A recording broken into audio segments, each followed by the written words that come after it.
Olá, pessoal! Que bom estar de volta com o nosso programa Sim para a Literatura, nesse frescor da primavera, e poder contar com a sua companhia. Portanto, nesse momento em que continuamos na pandemia, fica em casa, proteja a sua saúde, seja responsável com a vida dos seus familiares, se acomode na poltrona e curta junto comigo.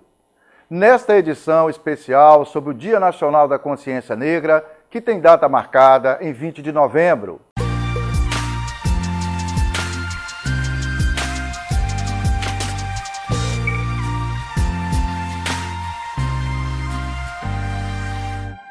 No nosso programa Sim para a Literatura, entre outras informações, temos as colunas Dica de Leitura e Dica de Livro.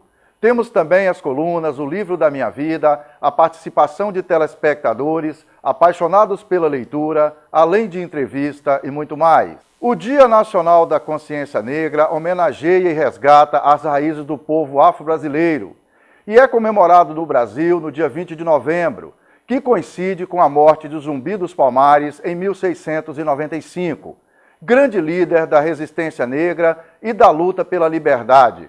Autor da célebre frase, nascer negro é consequência, ser negro é consciência. Este dia é dedicado de modo especial à reflexão sobre a participação do negro na sociedade brasileira e sobre a influência do povo africano na formação cultural do nosso país. O povo negro exerceu influência, sobretudo, nos aspectos religiosos, políticos, sociais e gastronômicos ao longo da nossa história. As crenças, as danças, o vocabulário, a culinária, o folclore e tantas outras coisas foram sendo incorporadas à nossa cultura. Mas qual é a situação dos negros no Brasil atualmente? Ainda é possível ver os reflexos da história de desigualdade e exploração da população negra. A maioria dos negros no Brasil pertence à classe média baixa.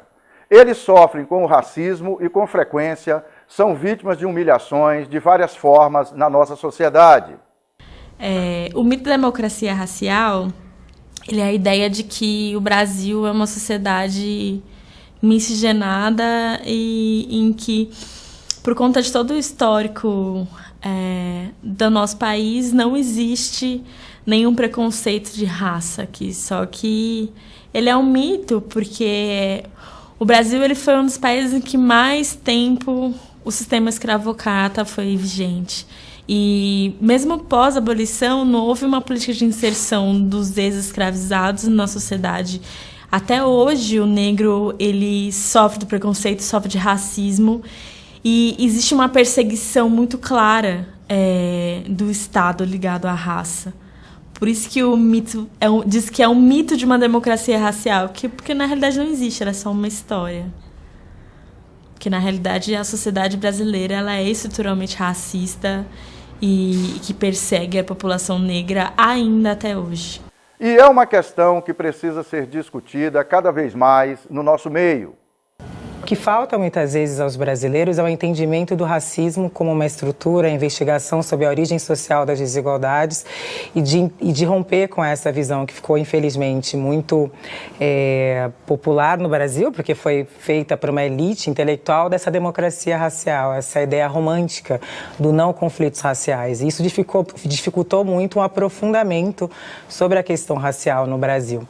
Então, eu entendo que não é algo que vai acontecer de um dia para o outro, é um processo. Com um número maior de pessoas negras na universidade, a gente começa a perceber uma maior tensão. Então, debater raça, muitas vezes, para essas pessoas é colocado como algo menor ou identitário, quando são as pessoas negras fazendo esse debate. E é muito interessante que a branquitude não pensa que branquitude também é uma identidade, que masculinidade também é uma identidade. Então, identitários são sempre os outros. Então, na verdade, o que a gente está trazendo é um debate sobre a importância de coexistir dentro desse espaço e de não ser mais definido por esse olhar do homem branco que nos marcou como outro, nos marcou como objeto. Então, acho que o feminismo negro ele é muito importante porque, ao contrário do que as pessoas pensam, não é um movimento sectário, né? Muitas vezes as pessoas falam, está dividindo. Na verdade, a sociedade já é dividida, né? Nomear essas opressões, pensar os feminismos negros é justamente combater uma divisão que já está posta. E é importante que esse assunto seja entendido a partir de informações históricas. Então, muita da nossa liberdade ela foi conquistada e não dada a nós. E um dos grandes representantes dessa questão da conquista era o movimento dos quilombolas, eram os negros fugídios que saíam das fazendas, saíam dos engenhos, eles lutavam, eles se rebelavam e eles se embrenhavam no mato e ali formavam pequenos estados, né, chamados de quilombos. E o quilombo mais importante que existiu na história do país, e um dos maiores também, foi o quilombo dos Palmares, que ficava na chamada Serra da Barriga, ali entre o estado de Alagoas e Pernambuco. E uma das grandes lideranças, e a última liderança de Palmares, foi Zumbi e Dandara, o casal Zumbi e Dandara de Palmares. E aí, no dia 20 de novembro de 1695, finalmente os capitães do mato, a coroa portuguesa, invadiram Palmares, destruíram aquele estado, aquele pequeno estado que existia já há 100 anos. E eles assassinaram o Zumbi e acabaram assassinando, eu imagino, a Dandara também. E aí, nos anos 70, o movimento negro precisava escolher uma data para fazer o contraponto ao 13 de maio. Uma data que fosse realmente significativa para a história de luta do povo negro brasileiro. Então, eles escolheram o dia 20 de setembro, o dia 20 de novembro, como essa data celebrativa, porque é uma data que não celebra só a cultura, a existência, a consciência negra, mas é a data onde a gente renova as nossas lutas, onde a gente repensa as pautas, onde a gente revisita o caminho que a população negra já correu e todos os avanços que a gente ainda precisa acontecer. Então, por isso que o Dia da Consciência Negra é tão importante, principalmente porque foi uma data escolhida pela negritude em si. E para falar e ampliar nosso universo de conhecimento sobre essa questão, para a entrevista dessa semana, nossa convidada é a professora Daíse. Daíse trabalha na Escola Bartolomeu Costa, em Linhares, ligada à rede estadual de ensino. Para Daíse, o combate ao racismo e à discriminação deve acontecer pela via da conscientização da população, discussão que deve envolver negros e brancos e da criação de mais oportunidades para os negros, que representam a maioria da população pobre. É preciso perseverar. Resistência, perseverança, nós podemos, tá? Nós somos mulheres empoderadas e com esse empoderamento nós empoderamos outras mulheres. Tem que ser. E seguir com fé. Andar com fé eu vou, que a fé não costuma falhar. Andar com fé eu vou, que a fé não costuma falhar. Andar com fé eu vou, que a fé não costuma falhar. Oh, lê, lá, lá. Andar com fé eu vou, que a fé não costuma falhar. É seguindo juntos nos caminhos da fé que finalizamos a primeira parte desta edição do nosso programa Sim para a Literatura. Daqui a pouco a gente volta.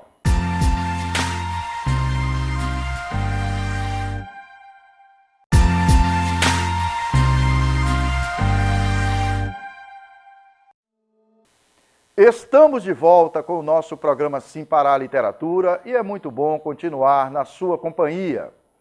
Olha, pessoal, nós sabemos que a principal forma de termos uma sociedade mais igualitária parte principalmente do acesso à educação, particularmente com a aquisição do conhecimento, que acontece a partir da leitura. Então, vamos fazer uma corrente positiva para que muito mais pessoas negras e brancas tenham acesso e se interessem pelos livros. Então vamos para a nossa coluna Dica de Leitura.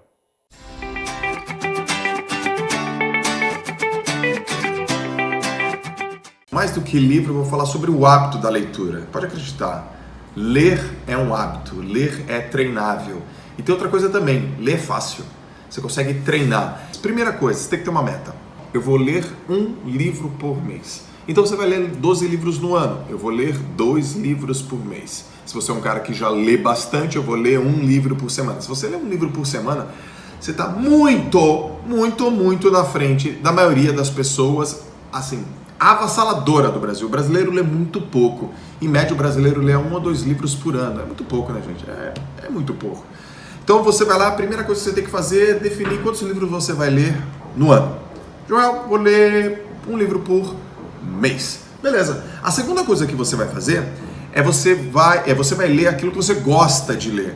Às vezes não tem muita relação com, por exemplo, aquilo que você precisa, mas não tem problema. Começa a ler aquilo que você gosta. De repente pode ser um romance, pode ser uma ficção, pode ser um assunto de ordem religiosa e espiritual, que melhora a tua questão mais filosófica, não importa. Começa a ler aquilo que você gosta, só para pegar o hábito.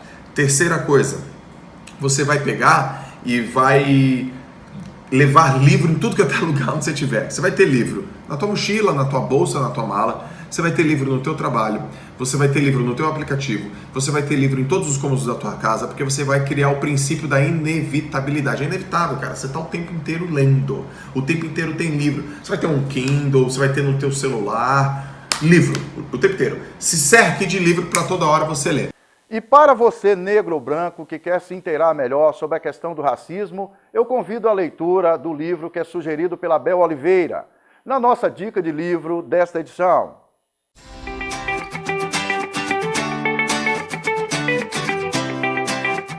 Próximo livro da lista é esse aqui da Angela Davis, que é Mulheres, Raça e Classe. É um livro de 1981, mas que só recentemente, assim, não sei dizer exatamente quando, talvez há menos de 5, 10 anos tenha se tornado muito popular no Brasil. E aí agora, com os canais do YouTube, né, com pessoas negras tendo um pouco mais de voz, esse livro aqui passou a ser um livro que basicamente todas as pessoas que falam sobre leitura na internet já falaram sobre ele. Ele é um livro que fala de feminismo, de racismo, de capitalismo, fala sobre desigualdade, discriminação, pobreza, tudo isso envolvendo essas três coisas aqui, que é gênero, raça e classe, o que torna esse livro um clássico da interseccionalidade. Eu vou ler um trechinho pra vocês só do início aqui. Mulheres, Raça e Classe é uma obra fundamental para entender as nuances da opressão. Começar o livro tratando de escravidão e seus efeitos, da forma pela qual a mulher negra foi desumanizada, nos dá a dimensão da impossibilidade de se pensar um projeto de nação que desconsidere a centralidade da questão racial, já que as sociedades escravocratas foram fundadas no racismo. Além disso, a autora mostra a necessidade de não hierarquização das opressões, ou seja, o quanto é preciso considerar as intersecções de raça, classe e gênero para possibilitar um novo modelo de sociedade. Para você que é uma pessoa branca e está tentando debater sobre racismo, para você que é uma pessoa negra e não entende muito como é que funcionam essas coisas, tá chegando agora no debate, não tem muita referência, esse livro aqui é simples de ler e é uma aula, como todos os livros da Angela Davis, então recomendo que você compre esse aqui, todo mundo deveria ter.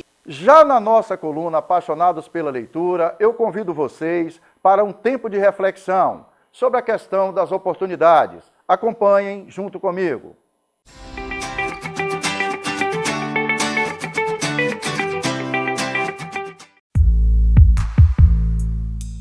Ser negro é ocupar e resistir os lugares que foram negados para a gente e enegrecer esses locais. É fazer um processo de transição que passa desde o meu cabelo, assumir meu cabelo crespo, ter o meu black e vê-lo e senti-lo como bonito. Ser negra, para mim, eu tenho orgulho de ser negra, mas todo mundo tem que ser tratado com igualdade. Ser mulher na sociedade que a gente vive já é difícil. Ser mulher negra, então, eu acho que é difícil, assim, 2 vezes. Porque vai ter um monte de indicadores super negativos que a gente precisa reverter.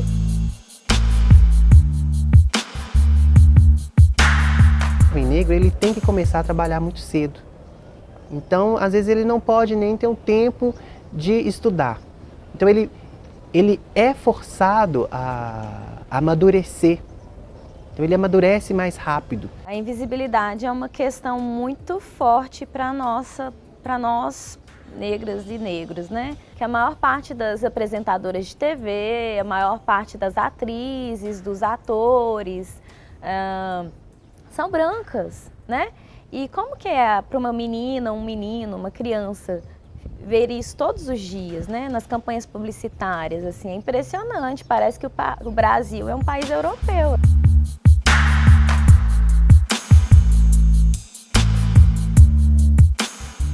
Para mudar é tanta coisa que a gente tem que mudar, né? Na época da minha mãe não tinha representatividade na mídia, não tinha representatividade negra em quase nada. Na minha época já teve um pouco mais. Na época da minha prima, hoje que ela tem 9 anos, ainda tem muito mais. Representatividade é o que mais importa. E eu acho que ajuda muito na questão da autoestima. É muita luta nesse sentido para que as ações afirmativas não só não retrocedam, como avancem, porque a gente não vê ainda os 52, enfim, a maioria da população negra representada nos espaços de poder. E aí eu chamo a universidade de um espaço de poder, que é um espaço, né, de acesso ao conhecimento e à produção do conhecimento, as instâncias políticas, né, os cargos de decisão. A universidade tem me ajudado muito, assim, os debates têm me ajudado ajudado muito. Os relatos, os blogs, que eu acho que essa questão tem sido cada vez mais pautada, então assim, isso tem me ajudado bastante a me encontrar no mundo, a me entender como mulher, a me sentir mais segura. É seguindo junto nas trilhas dessa luta sem fronteiras que finalizamos a segunda parte desta edição do nosso programa Sim para a Literatura. Daqui a pouco a gente volta.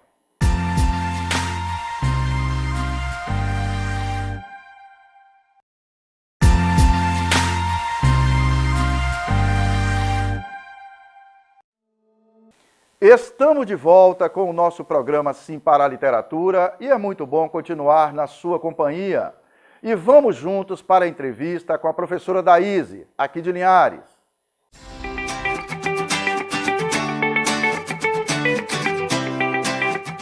Dia 20 de novembro, Dia Nacional da Consciência Negra. O que é que nós temos para comemorar?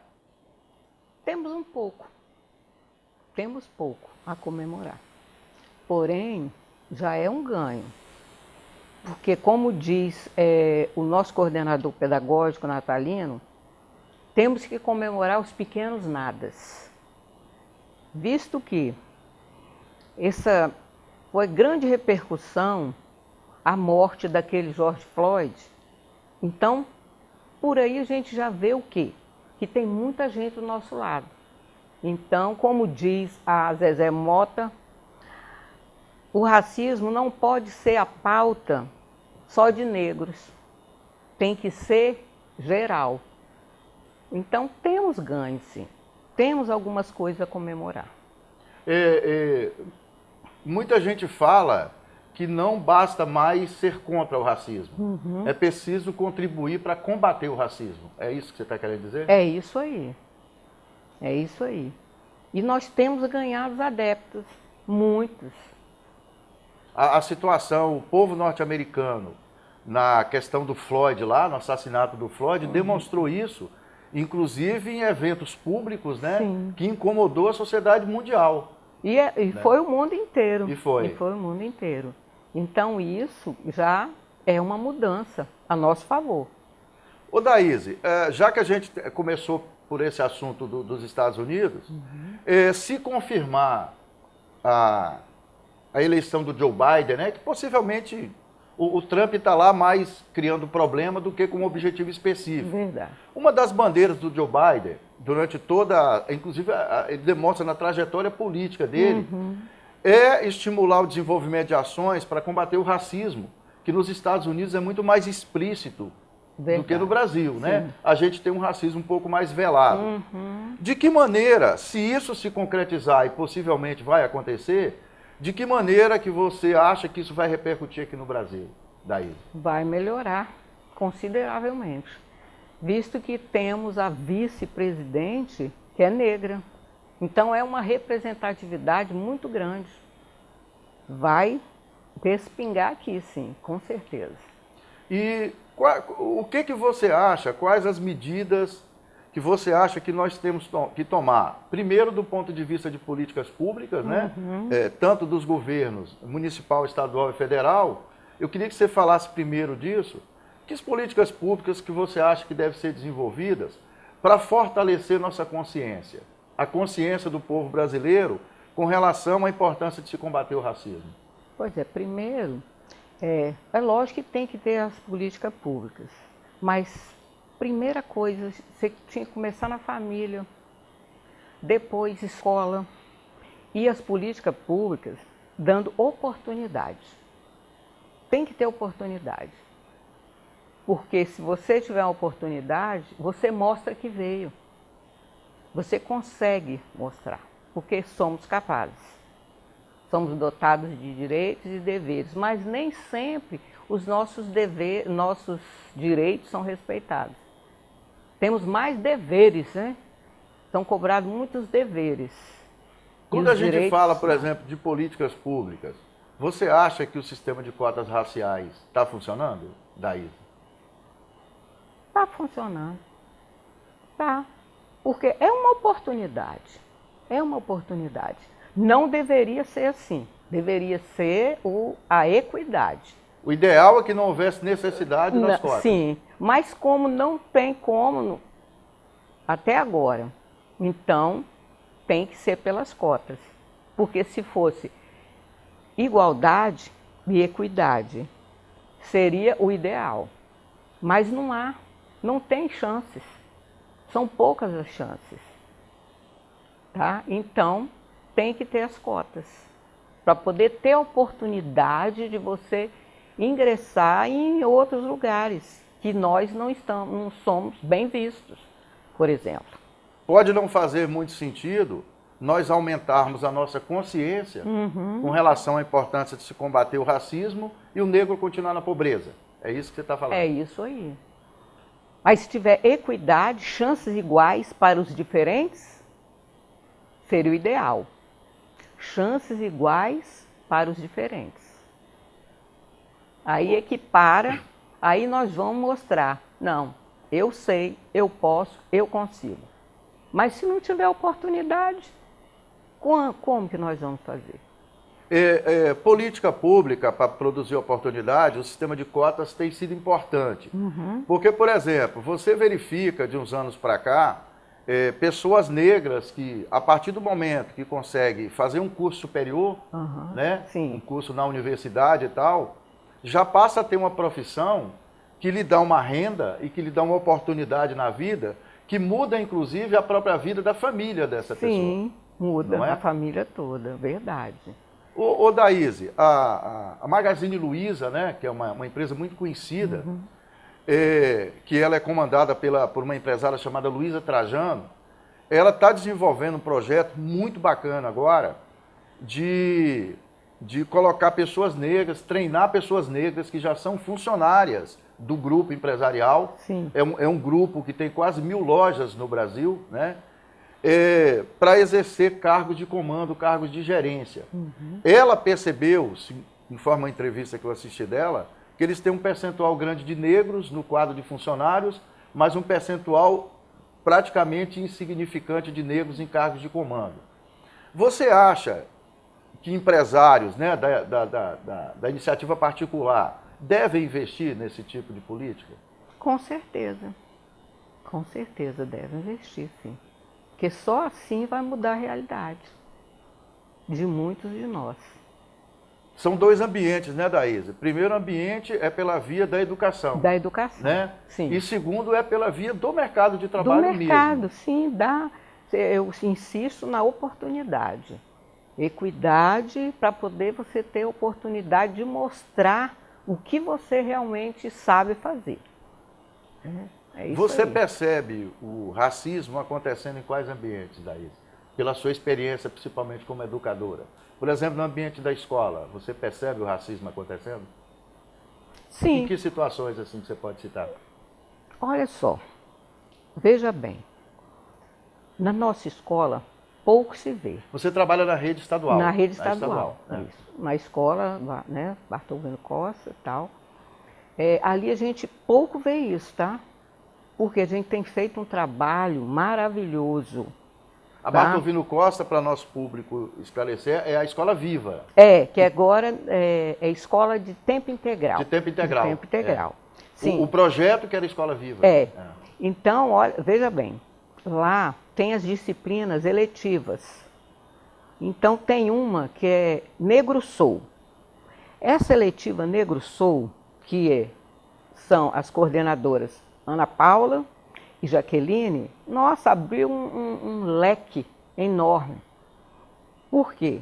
Trabalha essas questões de racismo, autoaceitação, tá? Se declarar, eu sou negro. De autoafirmação. Isso, de autoafirmação, de reconhecimento da sua própria história, das suas raízes. Então, ali é trabalhado o quê? O que eu percebo? O que eu percebi? Que os estudantes eram um pouco assim, meio que adormecidos com essas questões. Então, com a chegada da eletiva Negro Sou, parece que eles acordaram.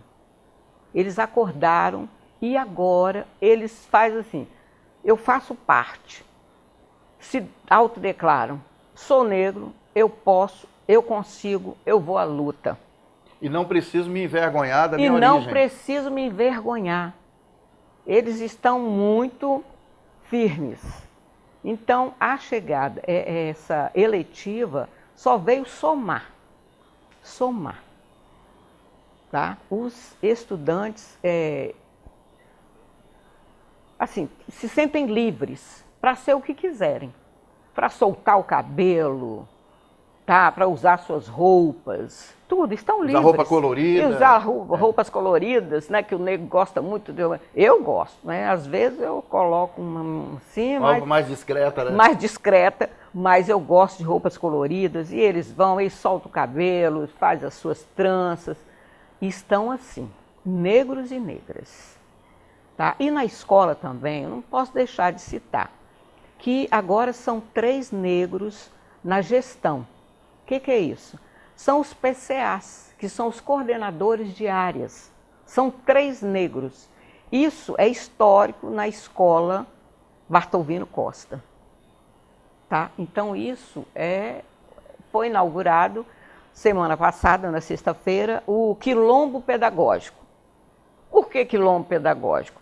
Porque são 3 negros gerindo essas áreas de conhecimento, que são as humanas, natureza e matemática e linguagens.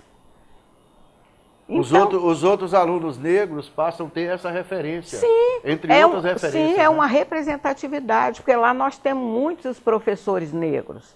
Tá chegando e mais ainda. Então, isso é a representatividade muito grande. E é muito bem trabalhado isso ali. Porque ali é trabalhado as competências socioemocionais, tá, dos estudantes e o projeto de vida. E essa eletiva só veio somar.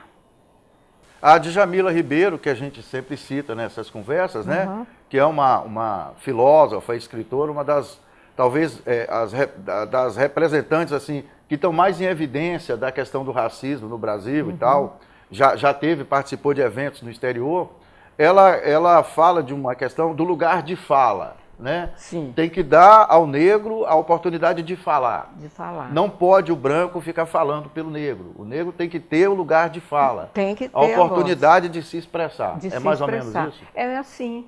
Sim, eu volto a dizer. São as oportunidades. Você tem que ter a oportunidade. Você tem que cavar. Se não lhe derem as oportunidades, você cava. Para poder você ser vista, ser reconhecida, ser respeitada e ganhar o seu lugar ao sol. Daís, obrigado pela participação no nosso programa Simpar a Literatura. Você acabou de abrir uma porta agora e aqui vai ter sempre um corredor para você passar. Foi um prazer. Seja sempre bem-vinda. Obrigada. Tá, ninguém nasce odiando outra pessoa pela cor da sua pele, por sua origem ou ainda pela sua religião. Para odiar, as pessoas precisam aprender. E se podem aprender a odiar, elas podem ser ensinadas a amar. É com o espírito sensibilizado pelas palavras do ilustríssimo Nelson Mandela que finalizamos mais esta edição do nosso programa Simpar a Literatura. Caros telespectadores, foi um prazer e um sinal de prestígio contar com a sua audiência nesta edição do nosso programa Simpar a Literatura, especial sobre o Dia Nacional da Consciência Negra. Para que vocês tenham acesso às edições anteriores e aos vídeos do programa, acessem youtube.com/simparaliteratura. Entrem em contato conosco através do e-mail simparaliteratura@gmail.com. Agradecemos o prestígio da sua audiência. Saudações poéticas e literárias e muito obrigado.